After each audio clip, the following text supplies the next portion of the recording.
Yo, Arne Slot has been officially confirmed as the new head coach of Liverpool Football Club, and in this video I'm going to outline why Liverpool chose Arne Slot, his philosophy and tactical approach, the similarities and differences between him, Jurgen Klopp and some other top European coaches, a worrying weakness that all of his sides have possessed, and finally how Liverpool's starting 11 might look next season. At the basis of Arne Slot's philosophy is having overloads in every situation, both in attack and defence.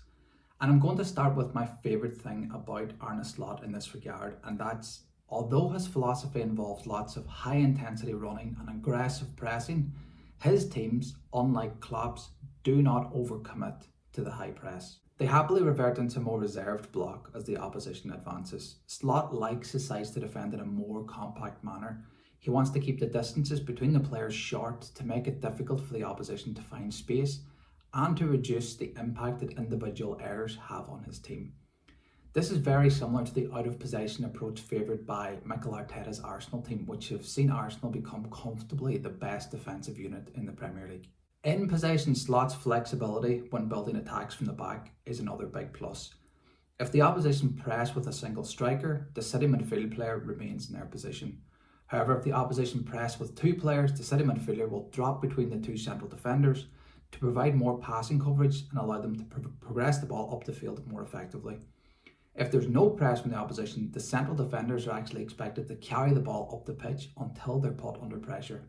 Arne Slot is probably most associated with a 2-2 build-up, similar to Ange Postecoglou. However, he prefers only one of his fullbacks to invert in this phase as opposed to both Pedro Porro and Destiny Udogie inverting for Ange's Spurs side. Klopp's approach in this phase was typically a 3-2 build-up or a 4-2 if you include Alisson Becker, with Trent Alexander-Arnold inverting into midfield beside the City midfield player and the left back remaining as part of a three-man defence before bombing up the pitch in the next phase of play. Let's speak a bit about Trent Alexander-Arnold, as I've seen a lot of speculation about him and which position he might play in Arne Slot's Liverpool side. I'm fairly confident that it won't be in midfield, or rather he won't be starting games in midfield. Aside from his fantastic range of passing, he doesn't really fit the profile of player to play in an Arne Slot midfield. Slot does like one of his fullbacks to invert into midfield, like Tyrell Malacia of Manchester United often did for him, and one to play as a more conventional wide attacking fullback like Luciano Gertruda does. This is very similar to how Xabi Alonso's fullbacks play at Bayer Leverkusen, with Grimaldo often inverting from left back and Frimpong playing more as a wide player. Without knowing what business Liverpool will do in the summer, you'd imagine that Trent will continue to play in a more inverted role and Andy Robertson will play as a more traditional attacking fullback. However, I do think there's another possibility here, which is Connor Bradley playing at right back with Trent inverting from left back. Trent has the prized ability to pass with both feet, and given that most teams play with inverted wingers these days, he'd actually be defending on a stronger foot as wingers attempt to cut inside. Additionally, being predominantly right-footed and picking up the ball closer to the left-back position would really open up the pitch for him to play a wider variety of passes. Regardless of which side Trent inverts from, he will be expected to play a more patient, tactical game and play a higher volume of short passes. Jurgen Klopp encouraged Trent to play lots of raking long passes because if they fall at the feet of the opposition, it presents a counter-pressing opportunity deep in the opponent's half. However, Slot in this regard is much more control-orientated, which is why you've probably heard him likened to Pep Guardiola. Feyenoord are usually up there with the teams with the least switches of play in the Eredivisie, an element of the game that has become a hallmark of Jurgen Klopp's Liverpool team. There's a substantial difference between the approaches of the new Liverpool manager and the previous one in this regard. The comparisons drawn between Arne Slot and Pep Guardiola also comes from Slot's emphasis on attacking in central areas, with his wide players often preferring driven crosses into the box or cutbacks to the edge of the box where there should be an overload of players. Slot has referred to this area around the edge of the box as the scoring zone or the hot zone. Another question is who will be Matt's Pfeiffer, Feyenoord's Rodri, in this team. Alexis McAllister certainly has the technical abilities and the press resistance, but certainly not the defensive capabilities required to play in this highly specialised position. This is highlighted by the fact that he was dribbled past 66 times this season, which is the most for a Liverpool player in the last 8 seasons. McAllister was comfortably in the top 10 for tackles, but when you take a more holistic view of his defensive capabilities, they do pale in comparison to the likes of Gini Wijnaldum, Jordan Henderson and even Dominic Szoboszlai, who wins around 50% of his duels either in the ground or in the air, and at one stage this season he actually topped the league for possession won, which is a much more reliable metric than just how many tackles a player completed. He's also much more athletic and he's quicker than McAllister, making him a greater asset in defensive transition. Given Slot's preference for a 4-2-3-1 formation, I do think there's a chance we occasionally see Szoboszlai playing as the box-to-box player in the two, and Alexis McAllister actually playing a little bit further forward. This next bit might sound harsh to some people, but I don't think Endo has any of the attributes required to play in this holding midfield position. This season, Endo won 34% of his tackles against dribblers, which put him in the bottom 20% of all Premier League midfielders. This is an important indicator of how well midfielders perform in defensive transition, an aspect of the game that Liverpool consistently struggled with during Klopp's tenure. More on that later. I personally think that this City midfielder role could be shared between an incoming player and Stefan Bajcetic. It's also worth mentioning that Mats Pfeiffer has been linked to Liverpool in the past. He's 24 years old, he's played 9 times for the Netherlands.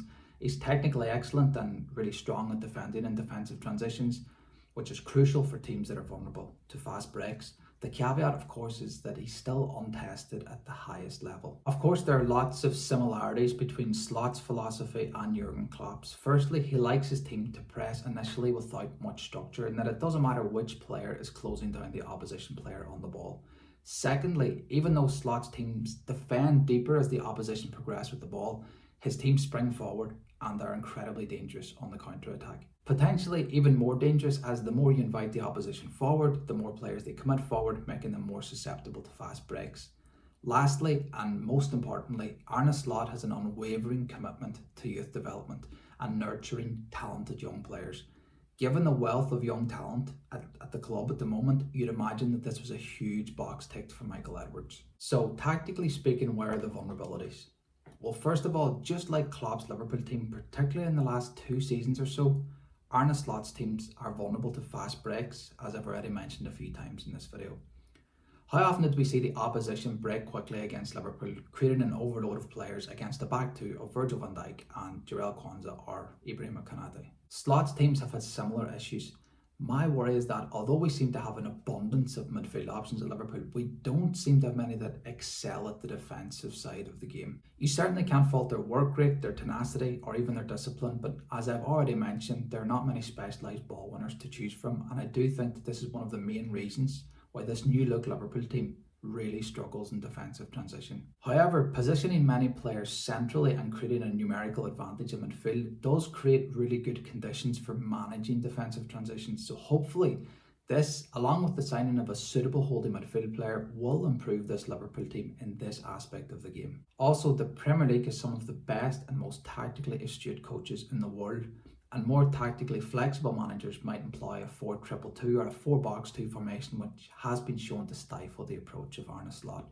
So it'll be interesting to see how he adapts to the league in this regard. For a recent example of how this formation can combat this type of side, Tottenham's 4-box-2 formation did take Manchester City some time to solve in the penultimate game of the Premier League season. I did cover this in one of my previous match analysis videos if you're interested. What about the attackers? Slot prefers to have one wide player on each side of the pitch, given his emphasis on overloads in central areas, an attacking fullback on one side and a winger on the other.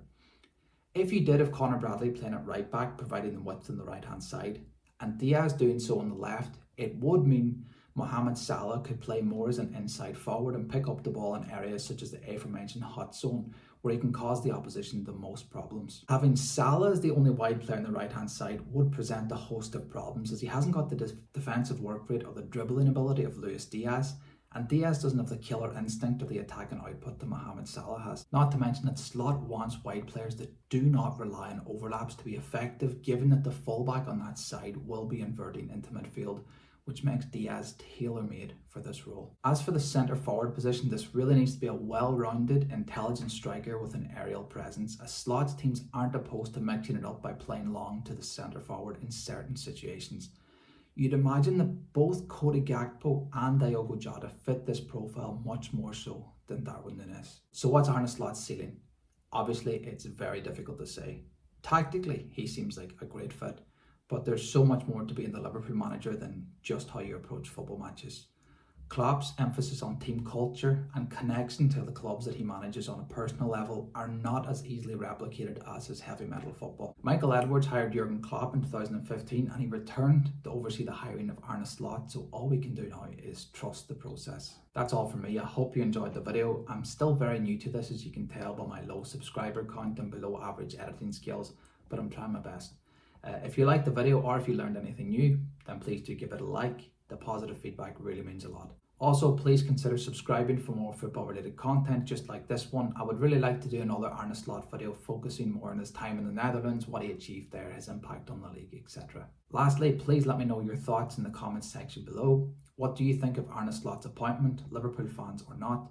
What would you consider a successful season for Liverpool next year? And if you're a Camber, AZ Alkmaar or Feyenoord fan, let me know what Liverpool fans and the Premier League can expect next season. Thank you so much for watching.